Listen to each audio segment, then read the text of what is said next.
Hello there, Ray here, and we got a brand new snapshot. This is 1.17.1 pre-release 1.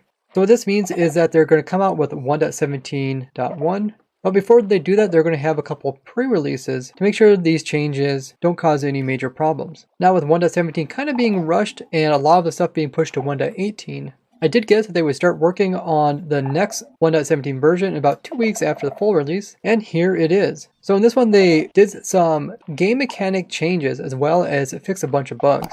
So let's take a look at everything that is new with these changes. So the first big one is that now they made the probability of getting copper from a drown almost twice as likely.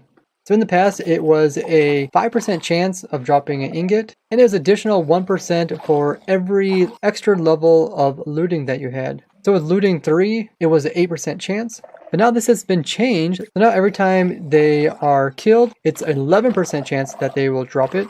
And if you use looting, it's 2% for every level of looting. So looting 3 would add additional 6%. 6% and 11%. That means you can get up to 17% chance of getting a copper ingot every drown that you kill. So this is actually a big buff to using drown farms to obtain copper ingots. And here's my simple copper farm using a zombie spawner. And before, this thing would average about 40 ingots per hour.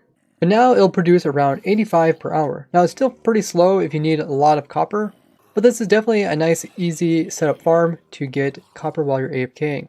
And because this farm can be either used with the player whacking them by putting in a wall and killing them like using an auto clicker, or even AFKing, either way looting is being applied, so you can get the highest chance of getting copper. I've also been updating my old drown farms for faster ways to get lots of copper. I think this change is actually really good because before it was just so difficult to get large amounts of it, and then they also changed it so that instead of taking just 4 copper to make a block, it was changed to use 9. Which means you need even more just to make blocks. And it seems like there are so many cool blocks to do with copper, but it's so difficult to get it in large amounts. But now using a farm, I would say, is on par with mining up the actual copper ores with Fortune.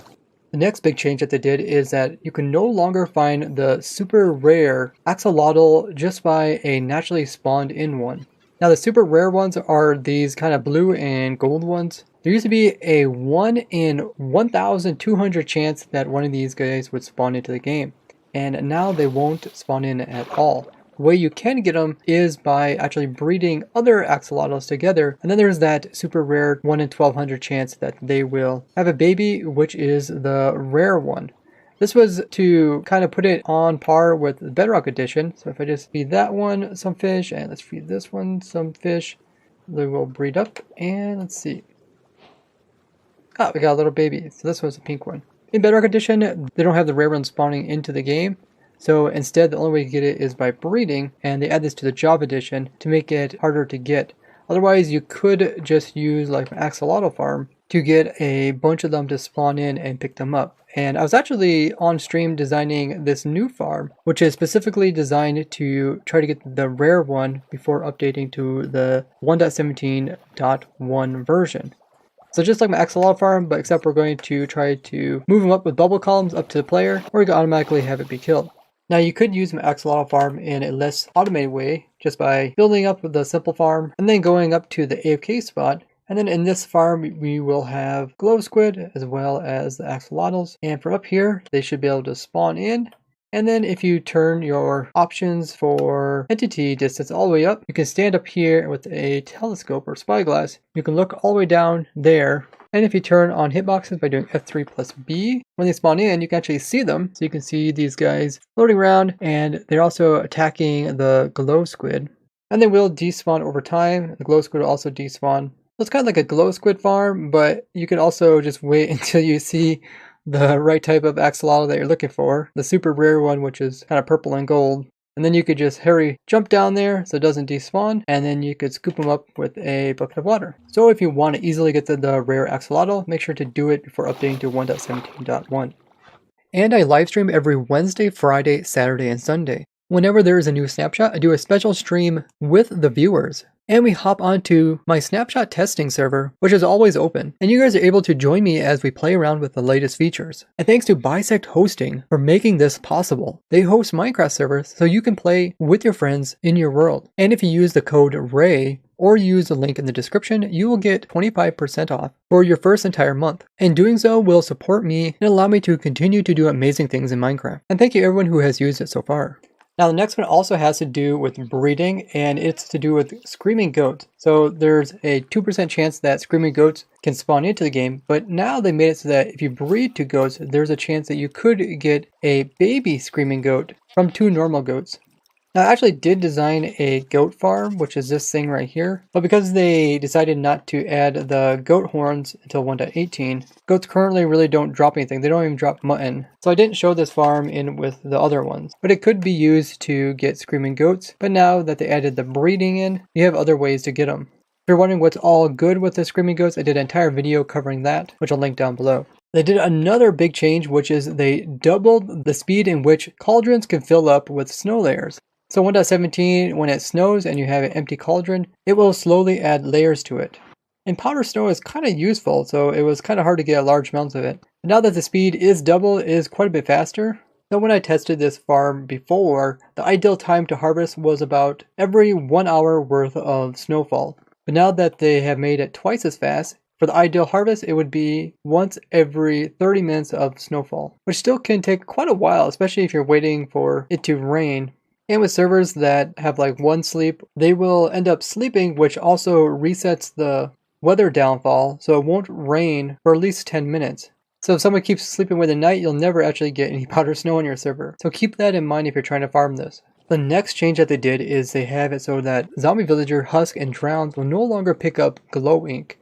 And this is because when you'd have like caves, these glow squids could spawn in them, and they spawn in some really small water sources, and then they oftentimes would kind of float their way out of it and end up on the ground and die, dropping the ink, which would then get picked up by like zombies. And when zombies pick up items, they're unable to despawn. And because of this, there was just a whole bunch of zombies sitting in caves holding items, which was creating lag, especially because they often try to pathfind. And they used to be able to even be their own chunk loaders because they would try to pathfind to villagers, which would keep chunks loaded forever. So it's a good thing that they did this. I am kind of surprised they didn't also add normal squid ink, as I have seen in the past where normal squids will spawn underground and the zombies will pick up their items, and this will cause them not to despawn. Now this does mean that if you have a drown that is holding glow ink, it is considered a type of rare mob. Because in the future you won't be able to get this. If I go ahead and go into an old version, this is 1.17, and I was able to give a drowned a glowing. If you want to get a rare mob, be sure to do this before updating to 1.17.1. This is very similar to like having the baby piglin, which is holding the leather item. Another thing they changed with goats is now potion effects will apply to them when they are jumping as well as when they are ramming. So let's see if we can see these guys doing some jumping or maybe some ramming. So we'll give them a jump. So if they jump, they're going to jump even higher yet. Whoa, that one jumped way up there. Let's give them some speed and let's watch them hit this armor stand. Wow, they actually hit it extremely fast. That looks so cool. Now besides these new features that were added, they also came in with quite a few bug fixes, some of them do some pretty big changes for survival. So the first one was that players weren't able to see the sun if they turned the render distance too low. Now they also fixed a bug where withers were able to have any type of potion effects applied to them, besides the normal healing potions which would always damage them because of undead mobs, and damaging potions which actually healed them because that's how undead mobs work. So stuff like Turtle Master could work on them. It'd make them move extremely slow. You also could do invisibility, so you don't even see the wither. That'd make a pretty interesting fight. Poison doesn't seem to work on that. There's also weakness potions, which can make them weaker. And let's try to use the regen potions on them. So it lowers health down. If we give them regen, probably won't even notice it. I definitely think the funniest is the Turtle Master one, because he just can't hardly even move. Let's see if I go in survival. If I punch him. Oh yeah, I can't even punch him. I guess because I'm weak and he's strong.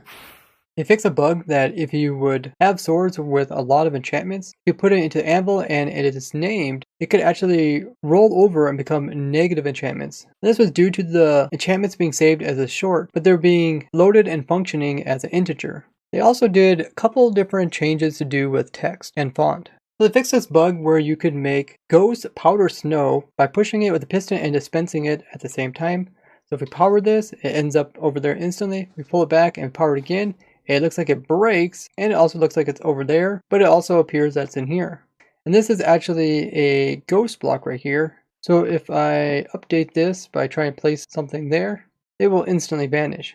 And we played around a lot with this during the snapshots, but since it is a ghost block, if you hop inside of it in survival, you don't actually freeze, because it's not really there for the server. But walking through it actually does slow you down, which is kind of strange. So like the weird different ghost block generators that we showed during the snapshots no longer will work. They also fix a bug using the item command, which you could sometimes get ghost items in creative. They fix a bug to do with fossils. They were always spawning way down here at the bedrock level. You can see part of it right here. Previously they stopped them from breaking through the bedrock, but they didn't fix it so that they wouldn't spawn down here all the time, when they're supposed to spawn around Y level 40. Now in 1.18 we are going to get the fossils that can spawn down low, and the ones that spawn below Y level 0 actually produce diamonds inside them instead of coal. So now we should see them at their normal level. We got one here at around Y level 50. There's also another one right over here, about the same Y level, and there is another one right over here. There was also a problem that sometimes loaded chunks wouldn't render until the player would move their head slightly. The hanging root item was also quite large when you dropped it compared to other items. Now they made it the same size.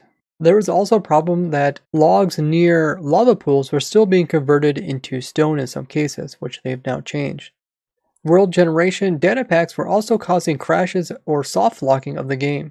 They fixed a bug to do with when placing down heads with non-existent players would cause large amounts of lag on servers. They fixed this bug where if you place down a small drip leaf onto a seagrass, it would replace it but instantly break. There was a problem if you would have a ender pearl in a bubble column and you would log off of a server, the pearl would despawn. But normally it only despawns when the player dies. So with this fix, ender pearl stasis chambers like this should work once again. This bug was also causing pearls to vanish when the players would leave the end dimension. They also fixed some different crashes and minor things in the snapshot. So it's really looking like that 1.17.1 is going to have some pretty interesting features like with the copper and the axolotls and the powder snow. I'm sure people will update to it once it comes out. It'll be interesting to see how many other pre-releases they have before a new version comes out and what other changes they add into those. Let me know what you guys think about these changes down in the comments, and I'd like to thank you guys for watching, and I will see you guys in the next one. Bye!